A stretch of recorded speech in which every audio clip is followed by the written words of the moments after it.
ఏదైతే సుప్రీంకోర్టులో జరిగినటువంటి బీహార్ ఎన్నికలకు సంబంధించి విభాగానికి అంటే ఎన్నికలకు సంబంధించినటువంటి వ్యవహారం మీద చాడా శాస్త్రి గారికి సంబంధించిన ఒక కథనం చూద్దాం.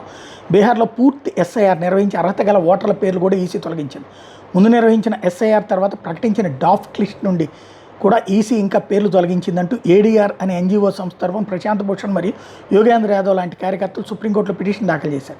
వాళ్ళు ఎస్ఐఆర్ ప్రక్రియ ఎన్నికల ముందు చేపట్టిన రాజకీయ కుట్రగా పేర్కొన్నారు. వీళ్ళ అభియోగాలను పరిశీలించి సుప్రీంకోర్టు వాళ్ళ ఆరోపణలు నిరూపించేందుకు ఒక 20 మంది నుండి అఫిడవిట్లు తీసుకుని సబ్మిట్ చేయమని ఆదేశించింది. నిన్న వాళ్ళు కోర్టుకు ఆ 20 అఫిడవిట్లు సమర్పించారు. వీటిలో మొట్టమొదటి అఫిడవిట్లో పేర్కొన్న ఒక వ్యక్తి పేరు డ్రాఫ్ట్ లిస్ట్ తర్వాత తొలగించబడిందని ప్రశాంత్ భూషణ్ కోర్టుకు చెప్పారు. అయితే ఈసీ న్యాయవాది రాకేష్ ద్వివేది అసలు ఈ అఫిడవిట్లో మొదటి అఫిడవిట్టే తప్పుడుదని కోర్టులో రుజువు చేశారు. ఆ సంబంధిత వ్యక్తి పేరు అసలు డ్రాఫ్ట్ లిస్ట్లోనే లేదని, అతను అసలు ఎన్యూమరేషన్ ఫారం కూడా దాఖలు చేయలేదని కోర్టుకు చెప్పాడు. దాని మీద ప్రశాంత్ భూషణ్ మాట్లాడుతూ మాకు అఫిడవిట్ ఇచ్చిన వ్యక్తి నమ్మదగిన వ్యక్తిని స్వీకరించాం, మేము వాటిని పరిశీలించలేదని కోర్టుకు వివరణ ఇచ్చుకున్నాడు. కోర్టుకి ఇలా తప్పుడు అఫిడవిట్ ద్వారా సమాచారం సబ్మిట్ చేయడానికి కోర్టు తీవ్రంగా పరిగణించింది. జడ్జీలు జస్టిస్ అహ్మదుద్దీన్ అమానుల్లా, జస్టిస్ సంజయ్ కుమార్ మరియు జస్టిస్ అగస్టిన్ జార్జ్ మరి ప్రశాంత్ భూషణ్ మీద చాలా తీవ్రంగా వ్యాఖ్యలు చేశారు. జస్టిస్ అహ్మదుద్దీన్ అమానుల్లా అఫిడవిట్లు నిజాయితీ లేని వాటిగా కనిపిస్తున్నాయి, ఇట్లాంటి తప్పుడు సమాచారంతో కోర్టును మోసం చేయడం అనుమతించబడదంటూ వ్యవహారం మీద తీవ్ర ఆగ్రహం వ్యక్తం చేశారు.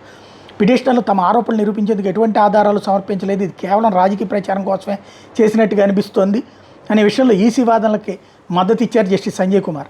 అట్లాగే అఫిడవిట్ల ఆధారంగా మేము దాన్ని మరిన్ని చర్యలు తీసుకోవడానికి సిద్ధంగా లేము, నిజమైన ప్రయోజనం కోసం వచ్చే ఓటర్లకు మాత్రమే సహాయం అందించాలని చెప్పి నిజమైన ఓటర్లకు బీహార్ లీగల్ అథారిటీ సెల్ సహాయం అందించాలని ఆదేశాలు జారీ చేశారు జస్టిస్ అగస్టిన్ జార్జ్ మసీ.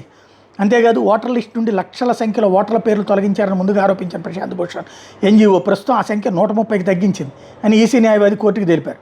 మీరు ఈసీపై చేసిన ఆరోపణలు నిర్ధారిస్తూ మీరు ఒక అఫిడవిట్ దాఖలు చేయండి అని ఈసీ పదే రాహుల్ని కోరిన రాహుల్ అఫిడవిట్ ఎందుకు దాఖలు చేయలేదు ఇప్పుడు అర్థమైంది కదా. రాహుల్ మూట ఒక కుట్రపూరితంగా భారత ఎన్నికల కమిషన్పై అపనమ్మకం కలిగించాలని, తద్వారా అది నిర్వహిస్తున్న ఎన్నికలు ఫ్రాడ్ అని, మోసం చేసి బీజేపీ గెలిచేలా చేస్తుందని ప్రజలను రెచ్చగొట్టడానికి గత 6 నెలలుగా తీవ్రంగా ప్రయత్నిస్తున్నారు. ఓటర్ లిస్టులో తేడాలు ఉంటున్నాయని అందరికీ తెలిసిన విషయానికి కుట్ర కోణం అంటించే ప్రయత్నం చేశాడు. వీడికి సహాయంగా విదేశీ నిధులు భారీగా అందుకుంటున్న ఏడీఆర్ అనే స్వచ్ఛంద సంస్థ మరియు ప్రశాంత్ భూషణ్ వంటి నిజాయితీ లేని లాయర్లు, సామాజిక కార్యకర్తలకు ముసుగేసుకున్న యోగేంద్ర యాదవ్ వంటి మోసపూరిత వ్యక్తులు సుప్రీంకోర్టులో కేసులు వేశారు. మొట్టమొదటిసారిగా బీహార్ ఎస్ఐఆర్ మీద కేసు వేసినప్పుడు దీనివల్ల ఓటర్ హక్కు కోల్పోయిన ఒక 15 మంది నిజమైన ఓటర్ల పేర్లు మాకు ఇవ్వండి, మేము మొత్తం ఎస్ఐఆర్ నిర్వహణ మీద పూర్తి విచారణకు ఆదేశిస్తామని సుప్రీంకోర్టు అడిగిన వీళ్ళు కనీసం 15 పేర్లు కూడా ఇవ్వలేదు. ఆ మధ్య యోగేంద్ర యాదవ్ ఒక టీవీ యాంకర్తో మాట్లాడుతూ ఓట్ చోరీకి ఆధారాలు దేనికి, ఓట్ చోరీ ఆరోపణలు రాహుల్ చేస్తాడు ప్రజల్లోకి వెళ్తాయి, వాటి ఈసీ ఖండిస్తుంది, అది ప్రజల్లోకి వెళ్తుంది, బీజేపీ సోషల్ మీడియా కూడా వాటిని ఖండిస్తుంది, అప్పుడు ఈ ఆరోపణలు ప్రజల్లోకి ఇంకా వెళ్తాయి, దీంతో ప్రజల్లో చర్చ జరుగుతుంది, మళ్ళీ ఈసీ మీద రాహుల్ ఆరోపణలు చేస్తారు, ఎన్నికల ప్రక్రియలో నిజంగా ఫ్రాడ్ జరుగుతున్నదేమో, ఏదో మతలబు జరుగుతుందేమో అని ప్రజలు అనుమానించడం మొదలు పెడతారు. ఇదే రుజువు, ఇంకేం కావాలంటూ సరైన ఆధారం లేకుండా ఈసీపై ఆరోపణలు చేస్తుంది తమ కుట్రను పరోక్షంగా ఒప్పేసుకున్నాడు యోగేంద్ర యాదవ్. ఇది ఈ వెధవల నిజాయితీ. అలాగే బతికున్న వాళ్ళు చనిపోయారని చెప్పి బీహార్లో ఎస్ఐఆర్ ద్వారా ఓటర్ లిస్టులో పేర్లు తీసేశారని 7 బతికే ఉన్నారంటూ వాళ్ళతో రాహుల్ గాంధీ ఒక టీం పెట్టి విలేకరులకు పిలిచి నానా ఆడావిడి చేశాడు.